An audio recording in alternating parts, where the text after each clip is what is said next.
Do you have knee osteoarthritis? Well, have you heard the news? In 2025, Stanford medical team, they discovered that your joint cartilage can regenerate even if you were diagnosed with osteoarthritis. They have done new research that shows that they can regenerate your cartilage within your knee. So the question is that really true? Because the experiment really has only been done on mice. It hasn't been done on human beings yet, right? But is it really true?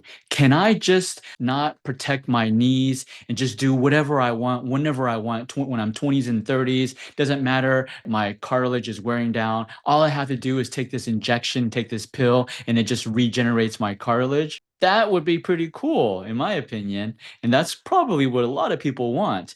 But is that really truth of life, right? We're going to go through that. So let's jump in to this study.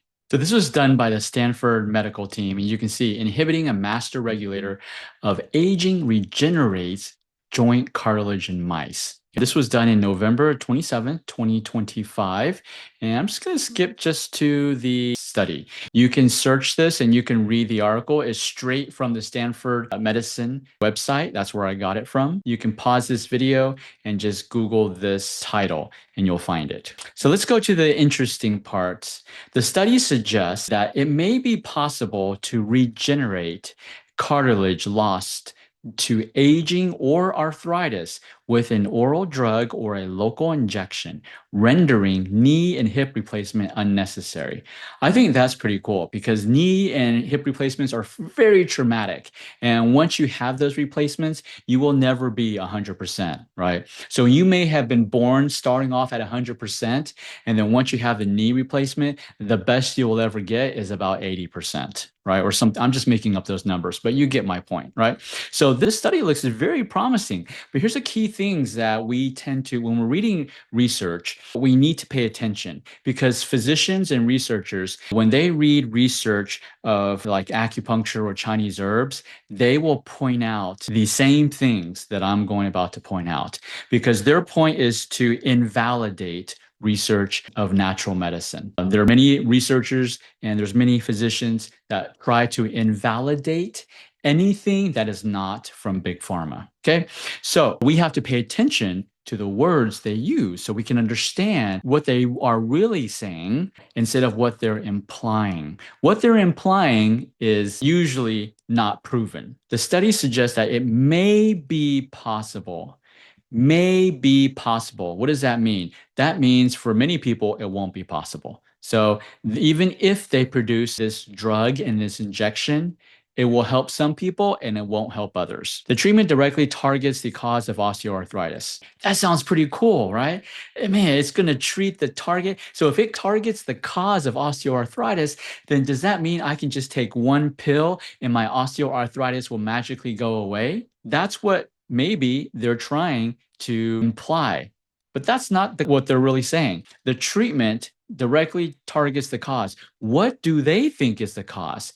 What Western medicine thinks is the cause of osteoarthritis is inflammation, right? Degeneration in the cartilage. That's it. That's not the real cause. Because if it was truly the cause and you had the fix for the cause, you would execute the fix and then the problem would go away forever. You won't need to keep on executing the fix. I guarantee you this oral drug that they're producing, this injection, you're going to have to do it for the rest of your life. It's not a one-time thing. So the treatment directly targets the cause is very misleading. They should say it targets the cause that Western medicine caused, not the real root cause, because the real root cause is, number one, why were you so reckless? You were doing all of these like professional sports. Professional athletes, they damage their joints by the time they're 30. They have all these osteoarthritis everywhere, right? What was the cause? It was their wear and tear. They overused their body. They pushed their bodies beyond what their body is able to do. That's the cause. They should have stopped that. Or you do some stupid stuff. That's the cause. So that's one of the biggest causes of osteoarthritis is us wear and tear. Osteoarthritis is wear and tear. Now, what's another cause? Another cause is you damage your organs. Your organs are what's responsible for directing, controlling the regeneration of your cartilage. That's your liver function. If you damage your liver function, your cartilage will not regenerate. It doesn't matter if you're an athlete or not. If you are just a regular person, you don't even do much exercise. You just walk. If your liver is damaged, your cartilage will still thin out. That's the root cause. But then if you fix your liver function, guess what? The cartilage thinning stops. And whatever can be reversed will reverse. So once you fix the liver, your body goes back to doing it by itself. I guarantee you, these oral drugs and injections, once you use it, you take the drug, it does not restore your organ function. You will have to keep taking it. Think about all the drugs that are out in the market. You got to keep taking it. It doesn't fix anything. So I think this is very misleading. The treatment directly targets the Western medicine cause, not the root cause. And maybe that's why they left out the word root, because it's not the root cause. This is what they believe. No drug can slow down or reverse the disease. The primary treatments for osteoarthritis are pain control and surgical replacement of the affected joint. So current treatment for osteoarthritis is give you medication to control your pain while your body continues to deteriorate. And they wait till your cartilage is completely gone, then they do surgical replacement. That's the standard gold treatment for osteoarthritis right now. If you want to live that life, continue to do that. But if you refuse to believe that that's the only way to help your body, then hey, there's many other ways. There's many natural ways. There's things that you can do right now. So they found this protein. It's called 15-PGDH. It's termed a gerozyme or a gero. I don't know how to pronounce this, so I apologize. Gerozyme, due to its increase in prevalence as a body ages, it is a master regulator of aging. The gerozyme has also been implicated in the regeneration of bone, nerve, and blood cells. Implicated doesn't mean guaranteed. It means it could. So that means, again, this medication could help some people and it may not help others, but it's still going to get approved by the FDA because one of the drug companies is sponsoring this research in Stanford. In each of these tissues, regeneration is due to increases in the proliferation and specialization of tissue-specific stem cells. So that's what we're talking about, the bone, nerve, and blood cells. So most of these in these tissues, it's due to stem cells. However, in cartilage, which is chondrocytes, change their pattern of gene expression to a more youthful state without the involvement of stem cells. This is pretty cool. I mean, I'm a biochemist. I love research. I just don't like when people use research to argue someone else is wrong, because it's all about learning, right? How can we help every human being live a better life? Let's stop arguing and just start working together. So they found, and this is pretty cool, I didn't know this, they found that the chondrocytes, they can express their gene in a different way without involving the stem cells. We thought stem cells were what creates the cartilage, but they're saying, no, it's not. Maybe stem cells can, but chondrocytes, they don't have to. That's pretty cool information. Okay. Next, there are three main types of cartilage in the human body. One, elastic cartilage, soft and flexible and forms structure like the outer ear, right? Elastic, or skin, elastic, right? A second, fibrocartilage is dense, tough, like our rib cage area has fibrocartilage, absorbing shock. The discs in between our spines process, right? They absorb shock like our spinal vertebrae. The third is hyaline cartilage, which is a smooth and glossy, like in our knees, allow our bones to rub against each other, right?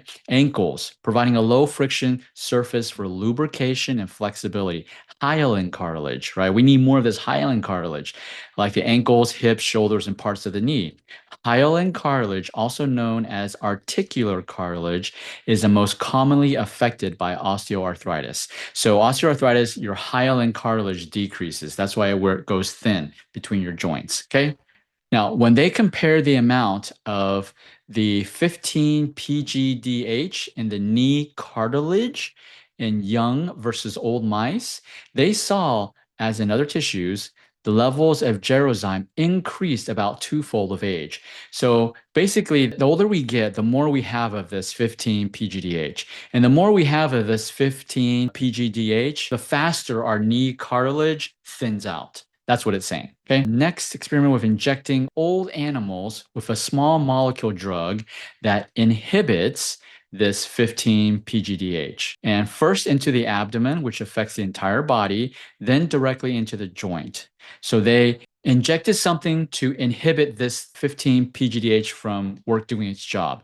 Its job is to stop inflammation, and I'll go over other stuff, but it also stops cartilage regeneration. The theory is that, this 15P Diddy is inhibiting my knee cartilage from regenerating.